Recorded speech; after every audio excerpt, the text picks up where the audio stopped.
abusuafo na hwefo mu nyina makwa aba e de ba channel so asey solid tv midin e de shaibu lasisi mesel se jebre na yeni nkomo na ene ensem mebre e ofia ye ba be di nkomo na onim se ono abokan di kwa ma compare Agyapong ne campaign no ya ba be pie mu ewo for now ye wo the northern region na before say ba northern region no they can de yeni e kire savannah region na savannah region ewo 7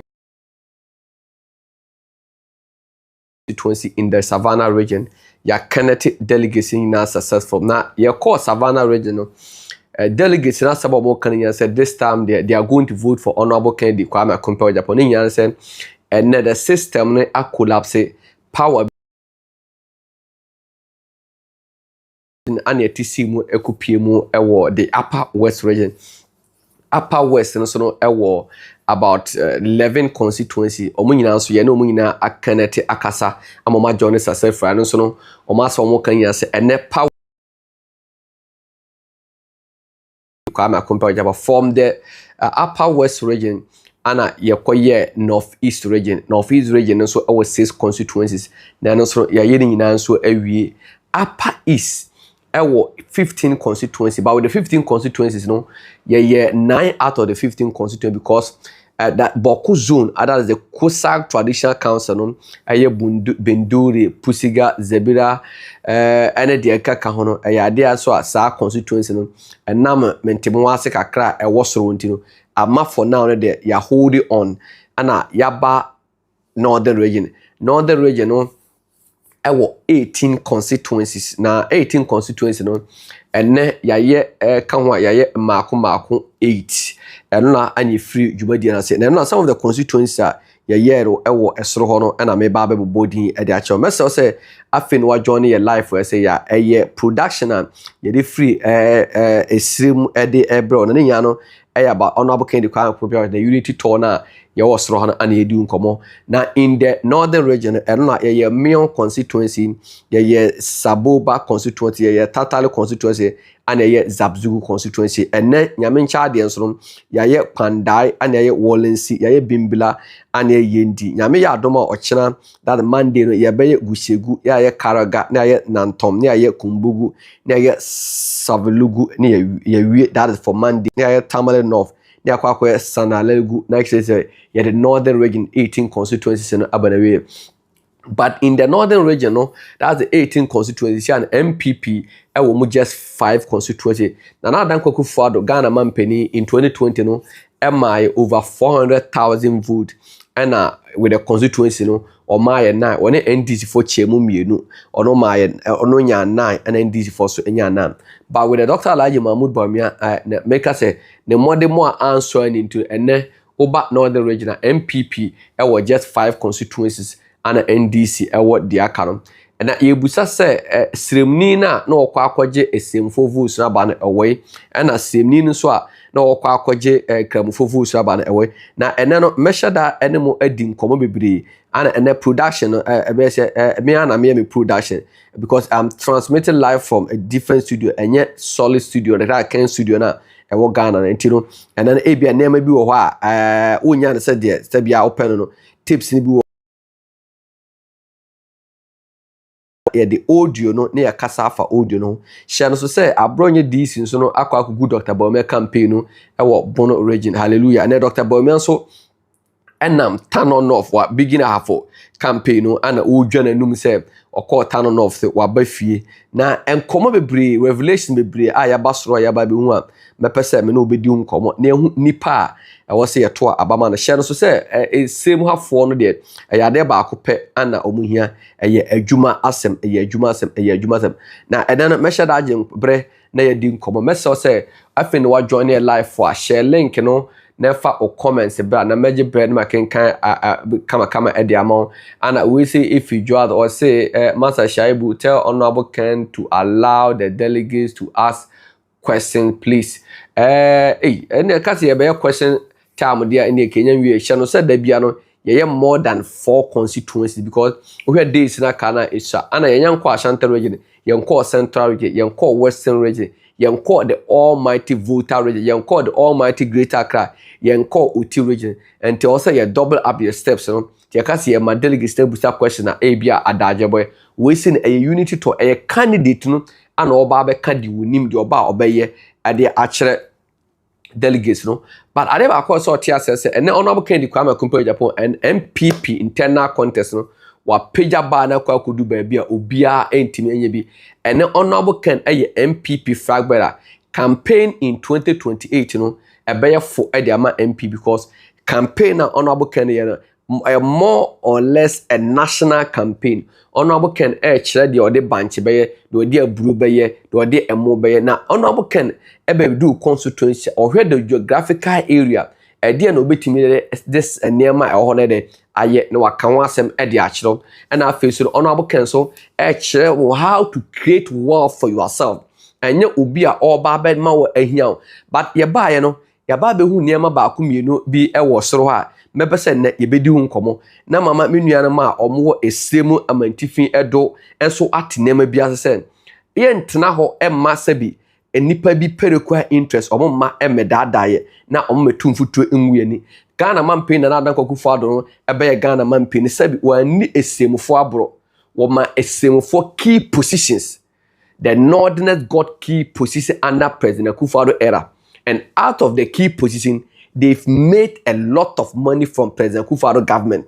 So they shouldn't come and portray themselves as if they are the poor people or they were being neglected. Ubedru esrohan a tribal politics and omo pitchy omo esimfone delegates against their can people in the MPP. Omo chere say na Adan Akufo-Addo ban was sideline esimfo wa ma esim and today is the time I also see so rise up, no more take you over the new patriotic party. So these are some of the campaign messages and tribal politics. But and then Honorable Kennedy Kwame Agyapong Japan can say me so say so offer central region, offer western region and western north. O come in abomo omo bro the 5 northern region and to also who play tribal politics e was soro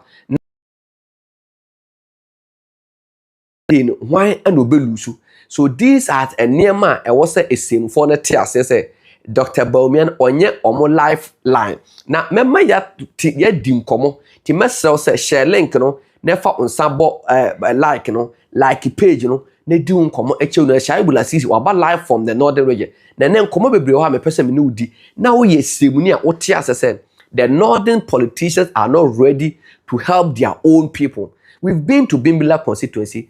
Nitiwood, I defense minister for 8 years. But when you go to his constituency, there's nothing to write home about. Nothing to write home about him.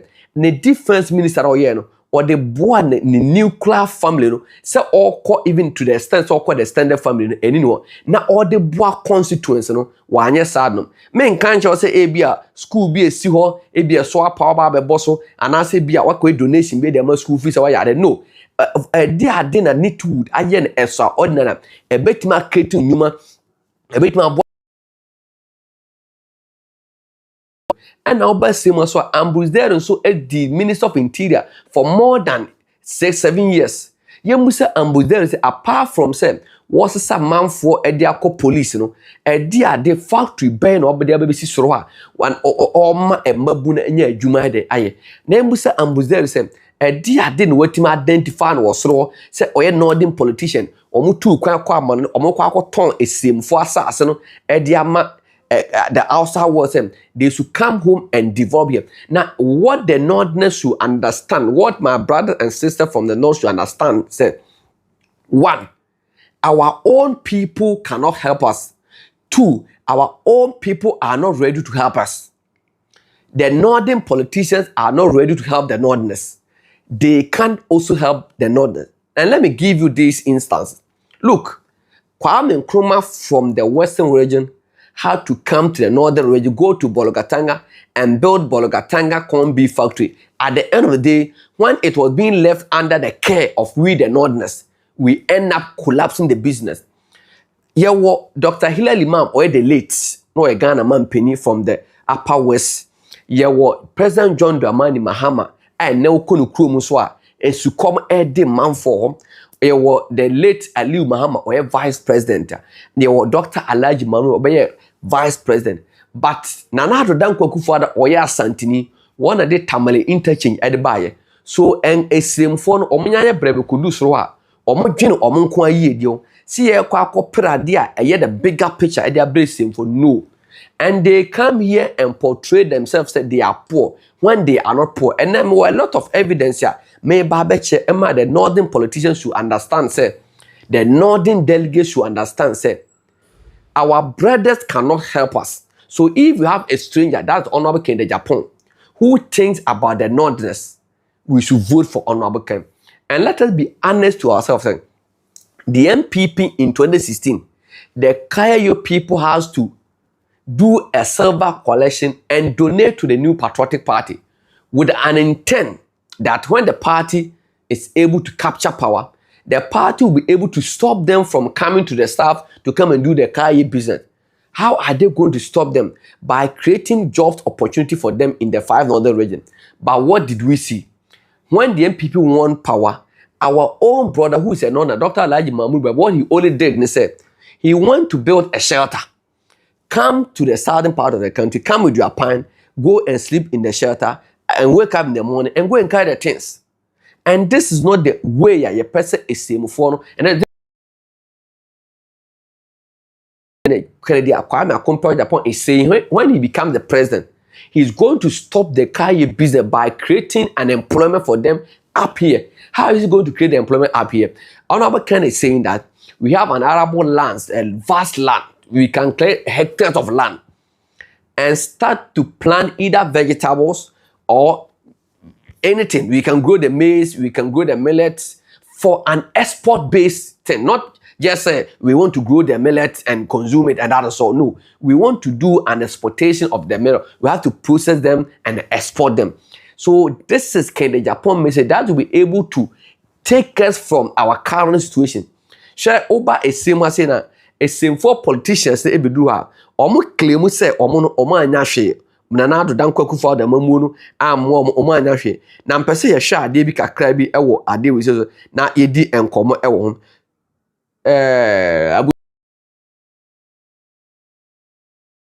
Emsa sound enso ye di e so ne agina so. Abusa for ade ewo mu ni anya se na se ya ana ye wo penin bi a ye fe no Hanan a woye Buffer Stock CEO. Buffer Stock CEO ye fe na Hanan.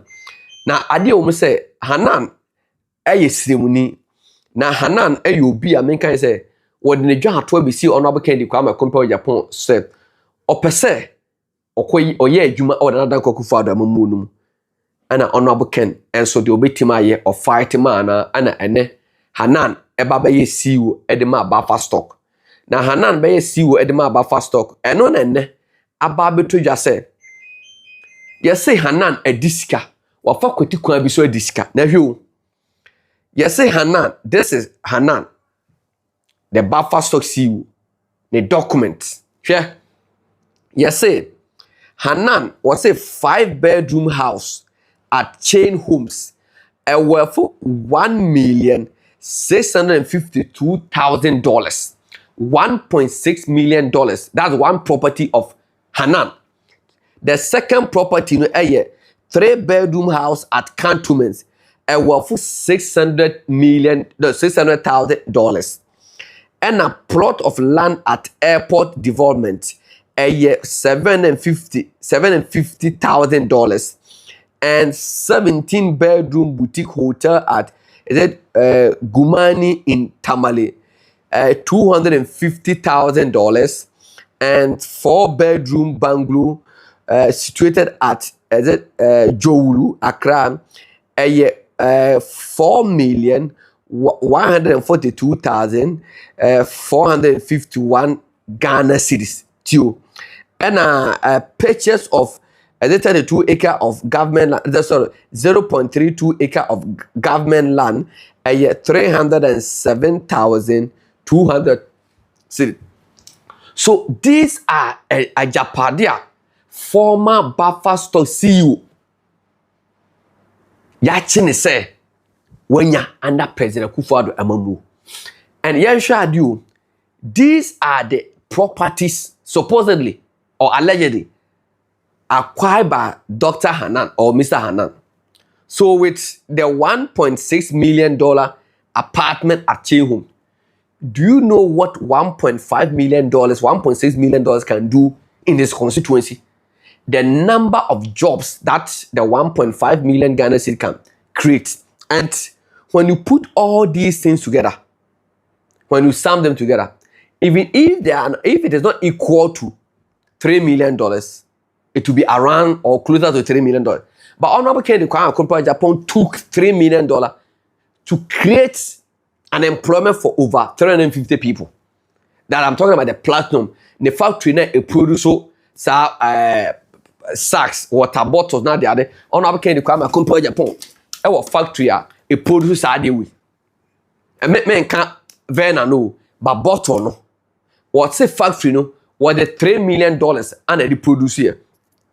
But Buffer stock CEO, close to $3 million no. And kawan fanko creating numa. Emma ni niamu simfonia binyan debi. Wakoto apartment ewo chain homes tio. Chain home no enye baabi asebi ye kwa kusi dan P1, P2, P3 no bi kwa itima ba behind bio. Eye apartment ye sisa ye yere ene yamba ye nuclear family no enkwa ne betemu. But omeba northern region no maba play tribal politics say na nado dan kwa kufuado amamu no esirimfo anya chefa wo mu. Enti ye de enua Dr. Baumia eba enti no esirimfo en support no.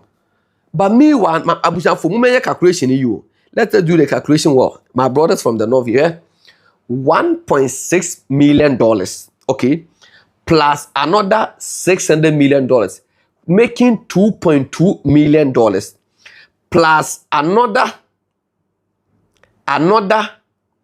$750,000, making $2.9 million, plus another $250,000. Making 3.7,000 Ghana cedis, 4 million here. So meaning Buffer stock CEO no one kwana Japade, the only property acquired by the Buffer stock CEO is more than $3 million. When Honorable Kennedy Kwame Agyapong use the same $3 million to create an employment for people in Ashama. Honorable Kennedy Kwame Agyapong, the factory for the platinum factory, no, it is being situated at Temafi zone, and it has employed more than 257 Northerners living in Ashama. Meanwhile, Hanan got this $3 million and decided to build property for himself. But they come to the northern region and portray themselves as if President Akufo-Addo neglected the Northerners and they want to take over the party. Have you seen the kind of people we live with? Have you seen the kind of people we live with? And these people come to the northern region, play tribal politics, saying President Akufo-Addo and his administration neglected the Northerners. And for that matter, Dr. Baumia is coming, so the Northern want to take control of the party. But do you know the apartment that has also been acquired by Dr. Baumia himself? Honorable Nitu cannot tell me that for his 8 years as the defense minister, he has not gotten anything. Just like Ambusdere. We have this Speaker of Parliament who is also a Northerner. What have they done? Let us support our brother. If we want to support our brother and our brother is not ready to support us, we have to throw away our brother and go for Honorable Kennedy Kwame Agyapong, who is prepared to create jobs for us. Honorable Ken said, Oba support Kayo business. Now Kayo business, Oba stop Kayo business. And they say, one, what's Oba use the 5 northern region and they feed the whole of Africa. So the 5 northern region feed the whole of Africa. They actually say, one, yeah, be here more hands. And a sim foreign company and to me, Yajuma, to nip. But Tifido, I say, and I feel that Santi Mantem, a Puye Mantem, any enka Mantem about a Yajuma. A Jumano or more sim ain't me yet. Because all they are great about feeding Africa. Kennedy Agyapong said, we are going to eat what we grow. Till we are going to eat what we grow. We are going to process what we grow, and we are going to export what we have. What you grow no. Shano say afibia Ghana tam American dollar no $700 million e kra mo de ba. Se say ye be do mo kwa ma Ghana for ye kra mo ba, meaning ye be here more hands than the far northern region no. Ye say ye ba be process ya PP airborne to lady be fa na Adiza Zongo Pania. She should bow down her head in shame. One kwajeje kayo fo sika na 50 million e de be donated ma MPP. Na do dan kwakufa do ba na de ko chief of staff office framework pare. Lady ni sori na okọ Mecca. Na wa hye ne gold. Mumusa Adiza the Zongo Pioneer na say kayo force to do saying and Adiza Zongo Pioneer etima boam. Enti esemfo na have proven beyond all reasonable doubt say omuntimi mo mo yonko kayo fosika ana mbe donated ma MPP 2016 50 million. Na do buy no anya wabro. Ana wo say yemfa nko chief of staff office ma me free mo para office. With an intent say also ko share no. Wunua me kayo fo ana no mo da nsuo mu, no mo da awia mu a na awia ebo mu no. Wo be pe kwan ya be fa so wo be boa mo so fi o hia mu. The Adiza here and say okọ Mecca buy no. Ana o share ne good. She doesn't even want to say no e kayo ni. Adiza entimi peja kayo ni ba ko kra. Entimi esemfo na nkasa no o mempɛ sɛ o mɛbɔ mu nuanu esemfo. Enu nti na me ka che say sa wo yesem na sa wo de wani ato Dr. Bawumia so wo yesemni o na eba bɛboa wo ne waje nkwa o ontimi nye. Madika manfa to say enye nne na semni eba be di o man so. President John Dramani Mahama to o yesemni. O free bole bambo haya in the Savannah region. E dey na why dem esemfo. The late Dr. Hilal Imam no yesemni. E dey na why dem esemfo. The late Ali Mahama no yesemni. Dey na why dem esemfo. Aban Babe Speaker of Parliament yesemni. Ambuze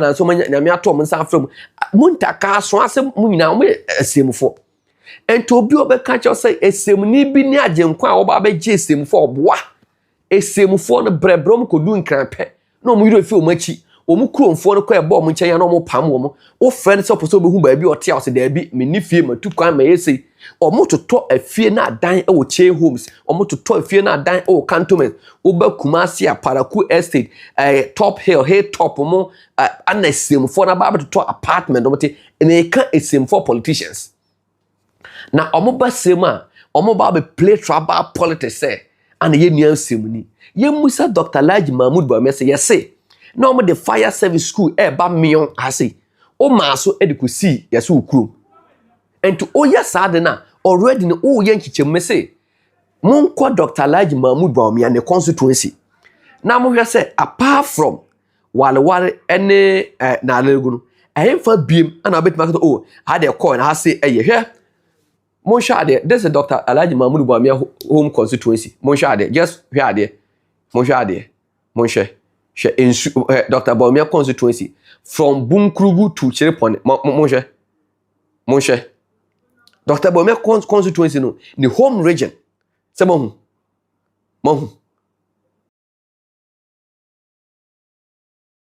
home region from Bunkrugu to Yonyo Nason to Chiripone mo kwan mon she ye nya na esisi fomo na cars no cars ni twa enkura bi no je omo na omo che se monfa mon ya agenkwa bi a oba beje semfo anya no kore se bo no onim ho aka ne sere employ wontimi je semfo me say apart from na lelgo ene walware ya ba gabore krampo no akwan nyanya me say ekwan fun a ewop Dr. Bawumia constituency from Bunkrugu to Yoyo Nason to Chiripone ekwan nyanya hwe mo ye Dr. Bawumia home region hwe kwan hwe kwan se mo hu kwan no Dr. Bawumia home region no se mo hu kwan no Yes, that's Dr. Bome home region. And nipa suma si we ebe da wo se hwe.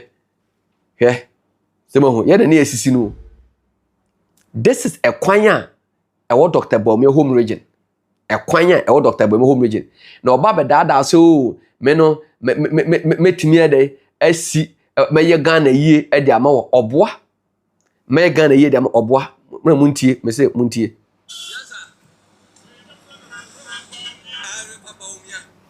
This is Dr. Baumia's home region in the northeast.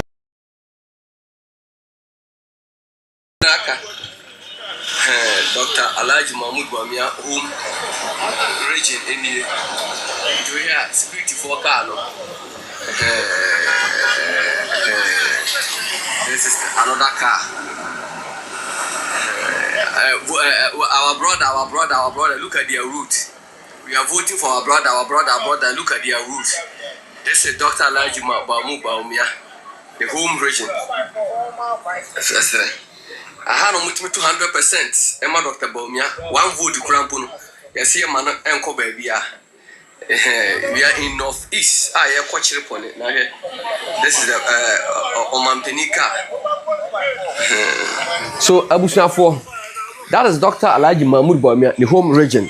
Anna Muhu dear Cosno. Now Abushafo, your quadru boom kruguno. Annie who say nipabi etwaba. Edema honorable Kendi Kwame Agyapong Agyapong. Ena nkofo bi yes da bi aba no omo me nkan emfa ma Kendi Agyapong. Omefa. Afa ne mate die nti a ye kan say Dr. honorable Kendi Kwame Agyapong ni team a set up a Reagan response team a Dr. Baumian na busua for so mo ntiase. Honorable Kendi was suma fidi a eyi akronfo mo wi amanfo vote. Enkofo bi se omo ntiase da omo so omo ntiase na se na ye to abana omo nkan ye call wale honorable Ken enya 92 omo se dabi omo de African Baumia ho man 5 enko omo ya de 48 omo 5 make 48 omo 43 no my 5 but baby omo se dabi Dr. Baumia obenya say 100%.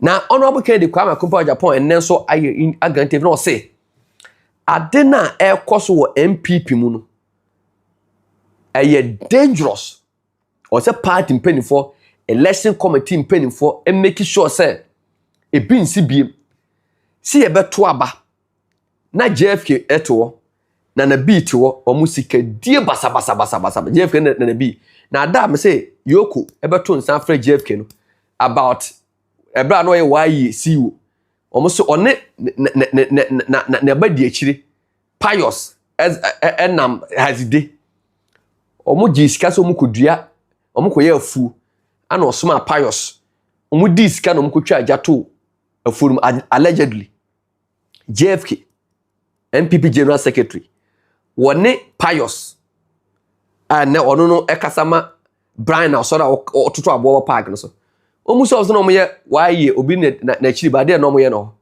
omoji isika so omkodo afu ana omoye isika rem ana omkotwa ajatum se afu na ahye ka the MPP will not have a flag bearer.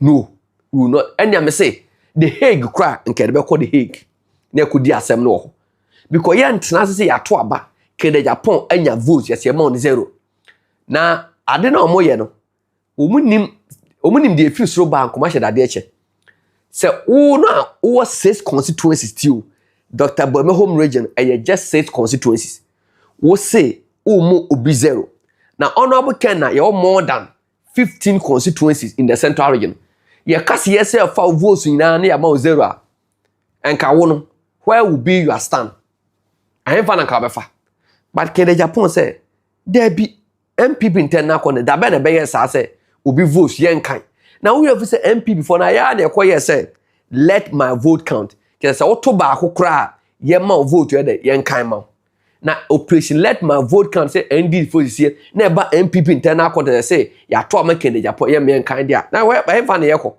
ahemfa na free ahemfa na yeko and to honorable Ken I'm a strong warning say obi anya be man to obi and me I support the 100%. Because Dr. Baumia called general election and this for Pamono or we put all. Eba MPP internal contest. No, you don't so a bema. When will be an so Dr. Baumia to your bar. Now, Abuja for some who they see, hallelujah. I miss you cross. Abronya wako good Dr. Baumia campaign. Abronya kwa good Dr. Baumia campaign. Before that Abronya be good Dr. Baumia campaign. Kusi boafa, abe can't say. Abronya the say abo preku.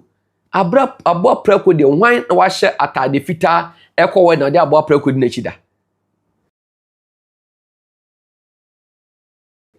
So kra Dr. Baumia say, Dr. Baumia me kwa akodi boni aba na o ma o ka sika na wasan ka cha ana Dr. Baumia abo abronye pa ana o di party mpeni fo atem o di atem atem akodi Archbishop Duncan William atem ema Dr. Baumia de akwa we e de nam Bono region the amanyo ase a abronye ne relevancy e wo MPP mu anase Ghanaian politics ene say out of the 12 constituency in Bono region abronye ahwe ama NDC for agimu 11 Bono region a typical Anakan region your Doma Central, Doma East, Doma West, your Brikum West, Brikum East, your Sunyan East, Sunyan West, your Wenchia, and no ye the late Buzia constituency. Nina abronye the season be Isra would be Akobo and Pisedi. Now Dr. Baumia that you feel say or irrelevant and now could do the region. Say Otiwo no attack in the Agyapong message or attack in the Agyapong personality. Now what tapo na look at what the delegates have told you, Dr. Baumia. What one of delegates can't share was say, can dear Dr. Baumia bet my HS say, oh Dr. Baumia na call. Delegates, I don't want to use the word so many answers, but Omo can't say, oh ba baby MPP internal content that could do. And yet tell us what you can do for the party. End or stop or reduce the unemployment rate. And the Ghana statistical survey about 14.8% in near Juma. And it could be from TGM, almost say 41% of Ghanaians it's a bet. 41% of Ghanaians, you know, are into betting. Almost say, almost for betting, so Juma. Now 41% out of the 33 million, a year. 14 million Ghana population nipa 14 million ano mucha bed and na kwesi de obi akwa kwotwa basa echi amiedi no now when no work adwuma or the betting ebe employment when you have a job betting becomes a hobby but Ghana ni oni adwuma betting aba be na adwuma oni option so Dr. Baumia ba be yabo delegates anoma e dia na the delegate abeye e dia na abeye economy no one now the Ghana economy akwa share minimum one amount dollars from 4 cities and they do 7 cities Ghana for ato abetia one na enam wo share bonity ye domestic debt exchange program me Ghana for there before ato abetia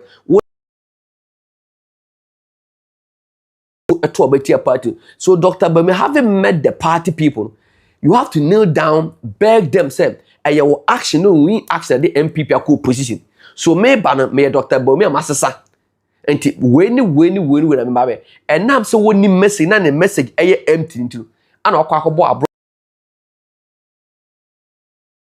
the Japan message ana delegates they are discerning delegates they aren't going to sit down to allow Abronya to come and destroy in the Japan man na omo hope omo gidi on themselves oba be create enwuma ede amom so abusha for we ene ade a ekoso ekoso ewo bono na enam say Dr. Baumia ono no nani nwu ade on federal dintin he has the and said ki don bo akobi anim say o errand boy no ana motena office so na munim de maye no maboabo sika no ama no moto sam no da be two free da prempe enti hono eye o fi how do you fear nyame boa on the day of voting 31st of January 2026 no what take no votes that Dr. Baumia bo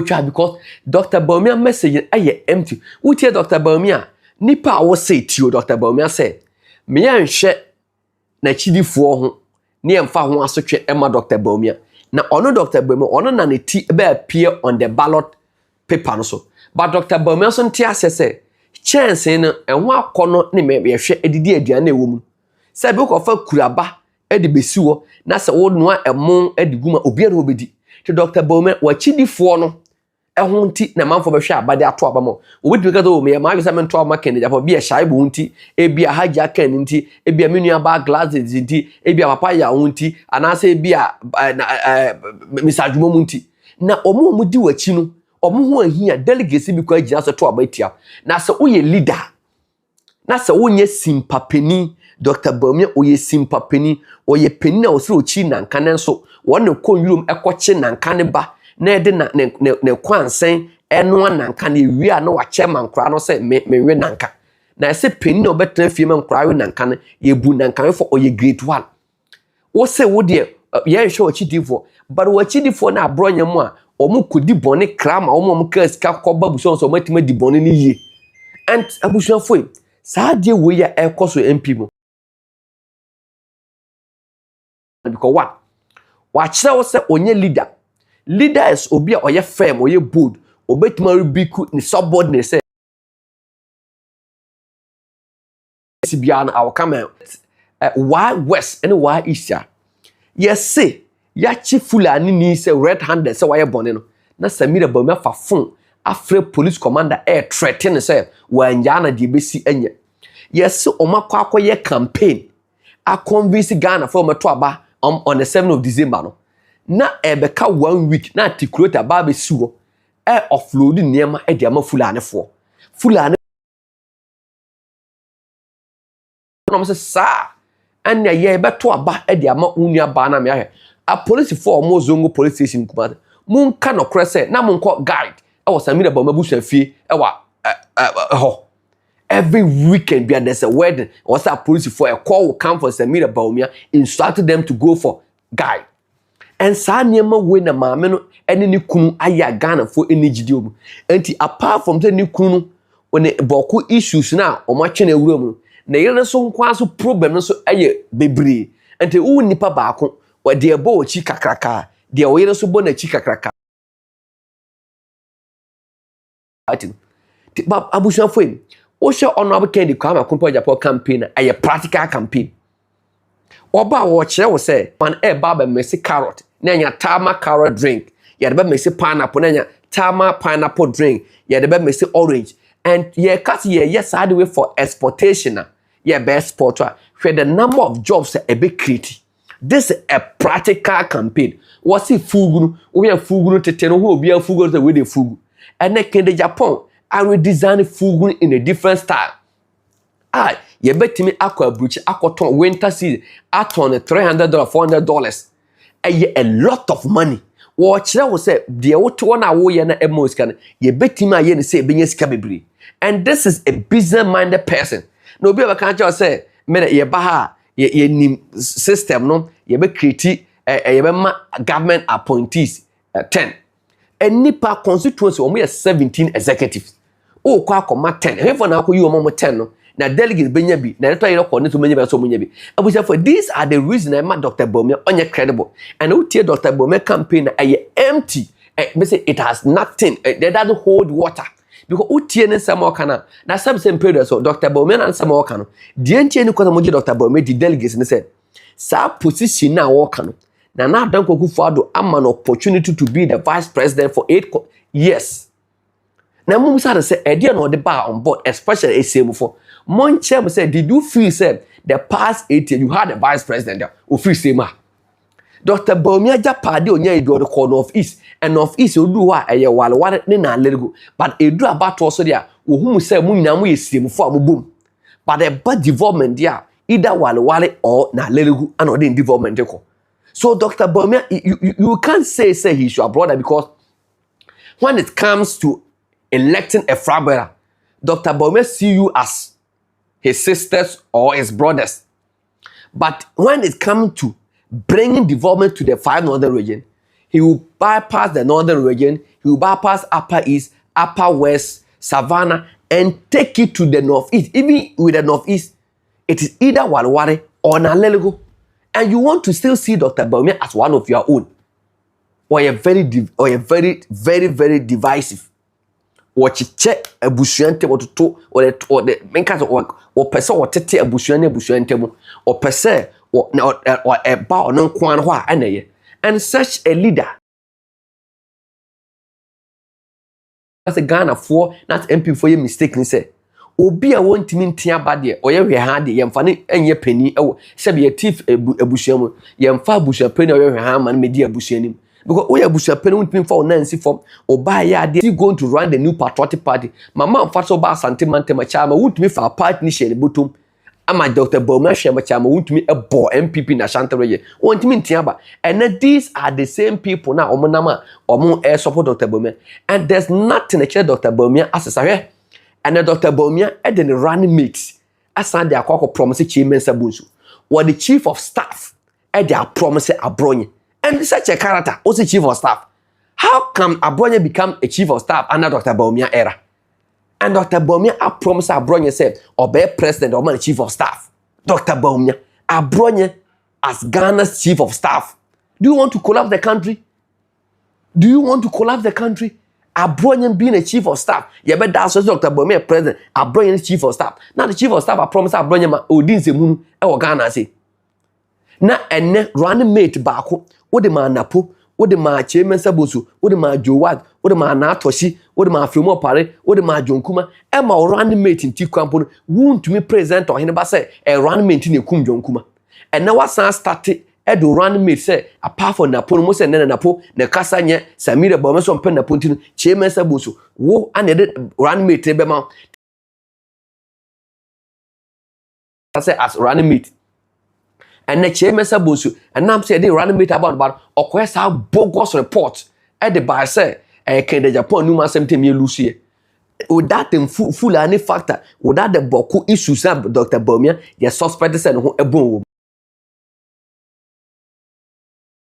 mate running mate kroya han was under kuma Joe Wise she running mate hunti Dr. Bomia sika we di free aduchumo no sika we di running mate na gfa aduchumo no enye sika ketwa na wo sabe president Dr. Bomia say running father yes ko turn running mate agiska and ka Dr. Bomia ka obenye sika tuaka in 2024 me say running mate sika Dr. Bomia man for boka Fremo Pare or tomu costa bus aduchum wo mane boka sunsuro na pokwa de na po boka wi achi na potimi ko tuesika ma postal running mate one ye hu pu chairman sabunsu o ma chairman sabunsu boka running mate o agiji manfo sika because of running mate na me busa Dr. Bomia said running mate do so 2024 o de ye sika pe no Senanado in 2018 or yes or the running mate a basic ajia ka Dr. Bomia ka be running mate and ka be running mate and such a person now or the idea ba akoma nipa miensa no say he want to lead the country Ghana for enyini na eye ade bia wasua because ohun said what the running mate in a promise aduchum worked and paid money in some of the constituency. Fremo Pare worked and paid money in some of the constituency. Joe White worked and paid money in some of the constituency. Now Toshimo worked and paid money in some of the constituency. To a son started. And then met him a bon nipa and Dr. Bomia they agreed ministry and they are promise or more than running mate a promise. No what team a promise to sense or say or ba or the chief of staff ma Abronye and ti Abronye ko Dr. Bomia presidency Abronye be bubu no be di na tem or dey boko nose obede and such a character Abronye also may run meet Abronye timi twa ntwa ko twa ntwa the me shaibula sisi me ma ko ma obi 150 million so kudi ba Bomia tem na me to se me to no mo 150 million ka me fa nkoto fried rice bi ndi anwumre and say ka me tia me ka se na say me the run me the kotua 150 million say yem fa kudi ba Bomia tem na me to in the first me ndi ba Bomia tem I will only say so we're incompetent official being but say me could di Bomia tem said there Bomia boss I will never do that. That's not how I was being brought up. Now same predana na me 150 million wa me say me kotua e kuma franco ene kwametanko na me to omano echeme enti mess party delegate say honorable Kennedy Kwame Akompagyaw even with power or without power is creating jobs. Either with power or without power is creating jobs.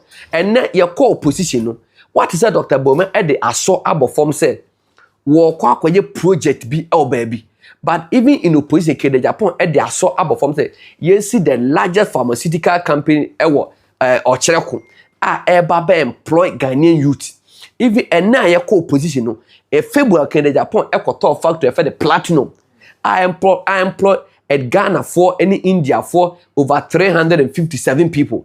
This is the kind of leader here can say. Even without power, no, he's employing. Even with power, no, he's employing. Now, Dr. Baumia, and Dr. Baumia, without power, no, one day, so we must say, after 7 January 2025, Dr. Baumia handed over power. Man said, Dr. Baumia, why donation be? Man said, Dr. Baumia, or the swab form say, or quack project be. So, such a person, without power, he can't do anything. Already he was being born, say, or my mayor, Mr. Nice Man, or my fat sebi, and trick is in the Quatiquaso, and Beji Ghana, Kunyan and Transo. And see, Messi over tribal politics, Dr. Baumumi, a plane was here. Me Busa say, Bolagatanga meat factory. One at the buy, never come at the buy. And to be a bad, I say, same for none, a bet me, a boy, Munian was same for it is never true. A same for no Muntimi Momo, or Moba, or maybe you so Munianum, a same for no Dino with a pesca echo. Hey, me say, Nana Danko Kufaro, Santini, one a day tamale interchange in a buy. No, to be that, I will say, and the same for nano, or more bit my boy Munianum, or Moboa, or Muntimi Munianum. I can for no, and a sebi, a bit more than pa, and the face same for. Now, Mr. Oko, a santimantema. I can for no, and a sebi, almost same for the bar. No member be at na, Mona Hamuya say, so much juma. Ye must say same for my cock do so said. A mudu do say, and a sebi, or more varanda, come Muniam same for Barbatron. And to a delegate, I was same one to be better. I say, Unia same, need be never boy, and you're not correct. A same phone and not done for the Abameso or Mania Japade baby. Me Musa Dr. Hanana Japaden, and Mudu said what the bar say, or Baby see fault to a money be at them. Mustafa Hamid, MPA boss, Moncoe, and now also the case, they are Bonachi saying Mustafa Hamid, the case, Kakraka, one sika word deal with MPO. Musa say, Mudu also when we see fact to us say, now I must say, free Hanan, free Mustafa Hamid, jail them, President Mahama. If it indeed they have stolen money, jail them so that it will serve as a deterrent. Jail them, say Mahama. So my US kana mo oman mra no mundi na jail wo mo. Na mo sorry am na won say ana kin the Agyapong and na sorry a what the MP before information am yoko. Wo usika o yoko no. Wo babo kin the Agyapong man say wo usika. Mo sorry that dirty politics say na sa former minister no wo oya me boni din wakoto asase a ne boy $3 million e won kran ana wa ba semu aba be pana no say onya ahwe ana we dirty politics in the Agyapong ana leak information e dia ama yokofo na mebo na mu wiasika no mo bo kin the Agyapong amane na mu wiasika mo bo kin the Agyapong say ya wiasika akoto adan ana mo di mo bone no mo bo kin the Agyapong amane say ya wiasika ye di bone we na kin the Agyapong e the information akwa akoma yokofo chese sia no say makoyi makwa na so mo adaye ana munim dia moye ana mpete mo twadro abusia fo ma mo mfi o mo ana abusia fo medin e de shaibu la sisi medamu nyina ma se pa say mutimi je bre na mo ba life ne me nipa be 140 ana mo jata ba likes ne e wo form ana mo so mo share link ne so mo share that no so Emmanuel billionaire ma hu se o comment o ha bebre nipa bebre no mo de o mo comment se aba Richmond nunu and so comment wa ha comment se bebre bedamase also echina ya beto campaign so medical ka che honorable kedi kwa compare Japan e wo northern region medical boss of constituency na ya faso ni biya de achiremo enti nyame boa echina ya beto aso nti I say ajakope ba bi eda echina nyame boa ya beye gushegu ya beye karaga ya beye nantom ya beye kumbugu ni aye savlugu na nyamboa ochinachi ya ye tolong Tamale Central, Tamale North, Tamale South, na kwa sana legu na fere ye de esoro dwumadi nya ba wie e de shaibu la sisi ase na ebreba kwan eme de dwumadi na ba na wie mese mo se mo amwo abruche mo amwo Ghana se me say operation adopt a constituency for honorable Ken, operation adopt a constituency on behalf of honorable Ken. Mese mo se MPP delegate there o message to say na wa ankyere no say hani hoto aba no the ballot box ko abi sinifia get o che ne kwan enti mesa mo ye mrante mo ye mabawa mo abruchi a nipa be say na kwa betima come ho abom say o ken ye pese bia brekum east brekum west sunyan west delegates ye support na o dey o show mo mesre mo me say me number obetimi afre 0243115466 546 the number na WhatsApp tie me o frɛ me say Shaibu me pese me support honorable Ken campaign emfa sika ema me obi abedada so fasika emfa kuma Ken Agyapong emfa ma no ba wo fra na se hu se genuinely o pese support ya ye ma wo ne papa akasa na e kwan ofa so a o fund no ebeba o moa no ebeba se wo frɛ na me dada o se fasika na ma me na nye honorable na beka so obi a fama ni pasumasi a emfa sika na ma obi a me say me boa ama se wo adwen popa ya me ne mama wo no papa akasa number na 0243115466 me nka se fasika bre me say ye de ko constituent akwa akoya adwuma saas na emfasika so mani pa bibre bia but a operation adopt a constituency on behalf of honorable Ken mo amoyeso na Ken Agyapong ko independent wanko ene ball na ba beto empty pool o se Ken Agyapong e boshe ti mon support me ntimi hye sa go no abusianfo ye be share afoforo makramo mo bye bye.